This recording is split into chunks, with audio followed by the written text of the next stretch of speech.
What's up, guys? B2 had a great question from Jay, who is a new subscriber, new person watching the videos, and he's asking specifically easy for you to say, annexing cities and conflict of nations. So stay tuned.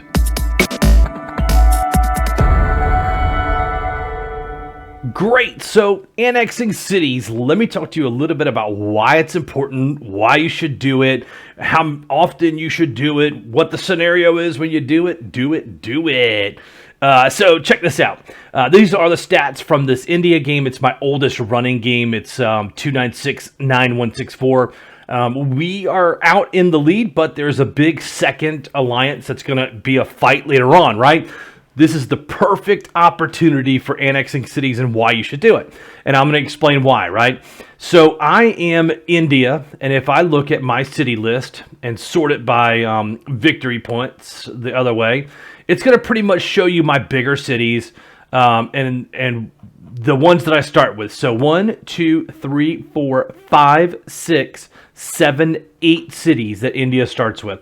That's a really good sized country to start with. It gives you the advantage. Like, let's say if you were Angola, you started with 5 cities, India started with 8. Immediately you are in more production, you're doing more manpower, you're having more resources. You immediately start with a huge advantage. That's why you grab Russia, you grab China, you grab India, you grab the US, you grab Brazil, you grab the Congo. There's just some countries that start with 6, 7, 8. I think there's one that starts with 9. I think Russia starts with a pretty big landmass, but you get it, right? So then you say, okay, well, what's my strategy, B2? Like, when would it be good to fire up another city? Well, look, here's the example, right? Look at this. I am producing every hour 542 supplies.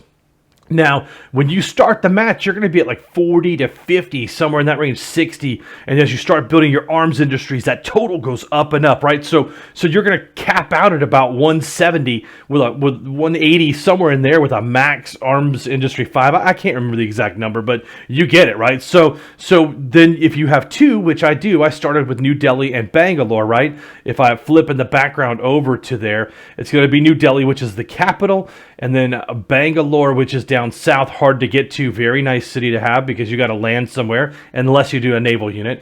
So I can immediately start getting these armed industries to 5 and working in units, and look at what they're producing: 4219 and 3687, right? So if you look like, well, what's the difference? The population's the same, the manpower's the same. It's, you just got to build into the cities to get that volume all the way up. This one has a recruiting office 3, this one has a 4. So you see how it all plays into what's going on, right?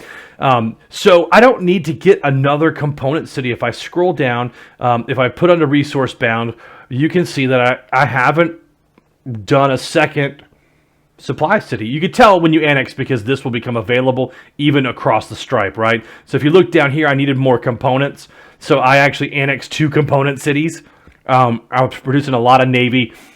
Because I'm starting to do a video for a naval stuff, right? So I'm kind of setting up this round. So I'm going to go into here and boost production.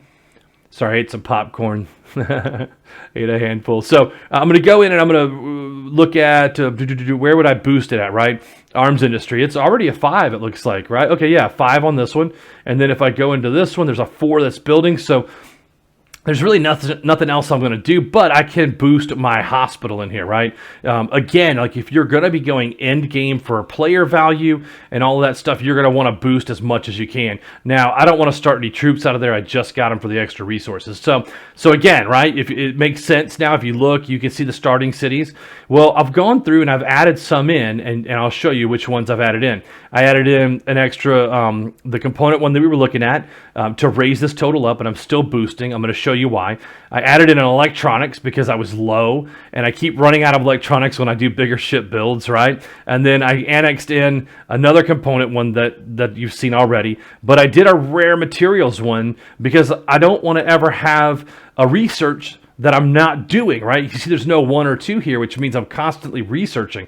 So I did another one, and I think I'm going to do a second one. There was another one that I was looking at, Mandalay. Let me see if I sort by resource production, because I think I grabbed Mandalay too. Mandalay, yep. So I'm building the actual thing in here, but I haven't started to annex it yet. So I'm going to annex that, and I'll have plenty of rare materials for the game. Now, late game, I just start annexing a bunch of stuff because look at the numbers, 343.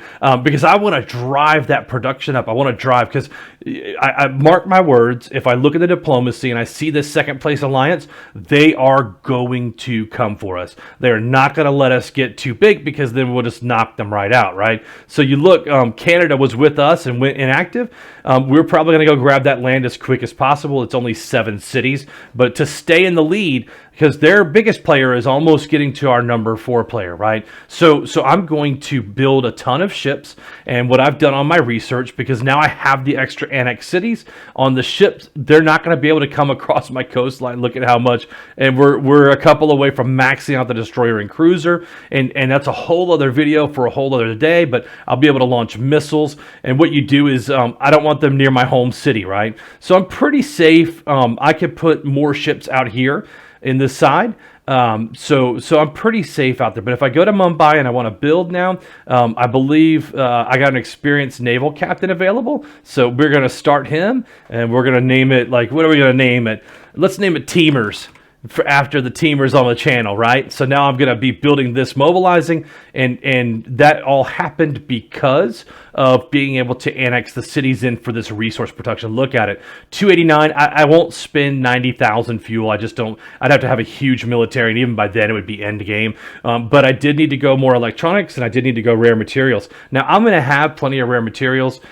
Because if you look at the research, they've got plenty of time left. I'll have $4,000 in resources by the time the next round comes up, right? So you can see how this annexing cities becomes even more valuable. And when you look at your player score on the side now, you can see how the number of cities you have, where I have fewer cities than this guy, but I have a higher VP value because the difference in the cities are the ones that I've annexed and built the hospitals and started building up, right?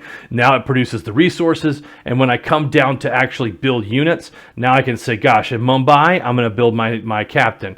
Over in Kolkata, I'm going to produce another ship, right? So I don't have a lot of cruisers, so we're going to start another cruiser over here. Now look, remember, it's 1,100 manpower, 1,400 electronics, 3,975 components, but look, I've got enough to build another one when it's ready, and I'm producing enough to build one every 9 hours, basically. I can build another cruiser. So I look at my stacks, and I want to take a look at this and say, I've got a Corvette and a cruiser. I probably want to add a destroyer in here and a frigate to have a well-rounded group that can shoot down whatever happens. Now, I'm going to do a video on naval and why it's important, but they pretty much can't get into my country unless they land with naval units, and even then they can't do that with a tank. They have to go through a main city. They're not going to be able to hit Mumbai. Like if you look at the way the shipping is, they're going to come into my radar range by no matter how they come in, right? So I'm going to hit them on the radar and be able to react and put out. So I can also do some subs over here.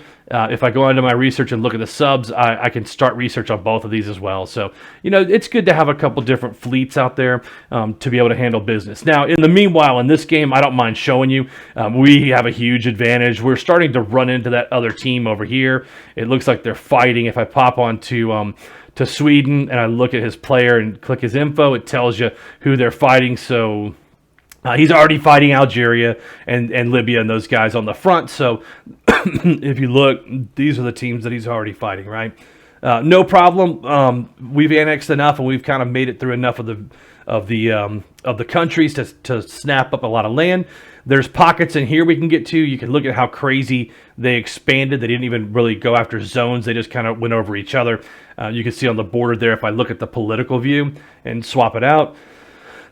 Sorry, that was fog of war. Look at the political view. You can see how they just kind of over top of each other. Whereas the other way, the smart way, is to come in here and really someone goes high, someone goes mid, someone goes low. You stretch out, you gain massive swaths of land, and you communicate that out. So Sweden, I don't know what they're doing, but they could grab all these guys and go push down here. He's just kind of like laid back up there. I think he thinks we have the game in hand, and so he hasn't done much. Also gained a naval unit over here. so that I don't have to actually go and do all these individual little countries. I set the waypoints, and then he's going to snap up all those lands. Each one of those dots is going to represent one VP. So I'm going to, instead of pass this by, I'm going to send my naval unit in, the one low-ranked one that I researched and made, and he's going to snap all those little countries up, right? So what that also allows me to do is come up in here and land up here and take all this land. Now, if that was an active player, and Japan is not, it's owned by the Philippines, and he left out, I could tell you, on this map, he was ranked number 3 when I started fighting with him, and I've taken pretty much all of his cities. He had 48 cities or something. Went AFK, so hopefully he won't come back and try to salvage it at the end, right? But if you're fighting someone who's live, you could land a naval unit anywhere in here and start snapping this land up and then jet out and then land back over here. It's super, super annoying. It's another great way to troll people. So I'm just kind of giving you an update on this game since we've talked about the annexing of cities and why. You would want to do that not early game. Early game is tough because you spend too much resources, right? You kind of want to do that sort of mid game, at the beginning of late game. You should have enough resources stacked to really make a difference. Now, I've got some other fleets up here. I'm hammering this area because I'm bringing these units in to take this city. So I'm going to I'm going to pound it pretty hard with this fleet, weaken it down, and then I can just kind of jump right in there, right? So we'll bring this guy over here as well and just kind of keep him close by. We'll group them up later tonight. I'll set them to go in the city tomorrow morning as one big 4-stack versus going in as 3. Or I may just go 3 because this ship has been hammering them in the notes for quite a while, right? You can see all the yellows are where we've been launching stuff out on there to bomb that. So this Japan should be gone in the next couple of days. By Friday, I would imagine this would be done. I don't know who has this. Russia. They've been kind of AWOL a little bit and lost out on their lands. So if I look at Russia, who's Russia with? Yeah, Mike DeBoss, he's got 37 VPs, but it's only because he's got all that land up here that nobody wants to go after, and then one city, right? I think Vladivostok, which I'm coming over here to, we just beat the insurgents. I'm coming here to attack it and weaken it so that I can keep this little one unit kind of marching on there. We'll waypoint him right at the gates of the city and wait on that ship to weaken it, and then we'll send the one unit in to take it. We'll grab, Sweden's going to grab that one, so 1, 2 cities. And then 3, 4. We should 5. We should have 5 cities by the morning. 7:46. Yeah, so that's going to be in 6 hours, 6.5 hours. But we should be able to get 5 cities by the morning, maybe 6 actually with Tokyo. I just don't know if there's any units in there. Nothing's been in there so far, but you just never know, right? So anyway, that's the update on the India game. It's the update on annexing. I hope you guys enjoyed it. Let me know if you have any questions. See ya.